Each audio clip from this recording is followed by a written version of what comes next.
دونك السلام عليكم، كي دايرين الاخوان؟ صافا بخير. تحياتي للجماهير العسكريه خاصه والجماهير المغربيه الرياضيه عامه. دونك يوم غد الثلاثاء تنتظر الفريق العسكري الحبيب مباراه مصيريه ضمن منافسات ربع نهائي كاس عصبه الابطال.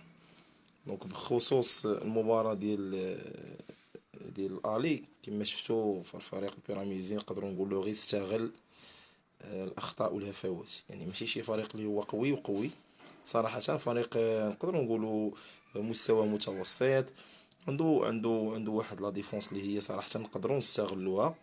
دونك لذلك كنتمنوا على ان اللاعبين ديال الفريق العسكري والمدير التقني على انهم يستغلوا نقاط الضعف ديال هذا الفريق البيراميدي. وكما ماركاو هما علينا اربعه، حتى حنا قادرين نماركيو اربعه. لما؟ لان التاهل في نفس الوقت فهو سهل وفي نفس الوقت فهو صعيب، والجزئيات البسيطه ديال المقابله خصهم الفريق العسكري اللاعبين يلعبوا عليهم.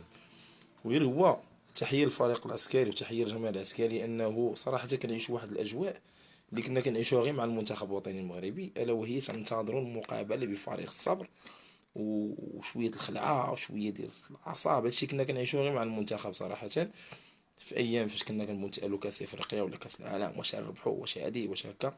دونك شكرا لهم على هاد الديناميكيه اللي خلقوها لنا اللاعبين، وحنا راهم والتوفيق ليهم وتبارك الله عليهم كامل.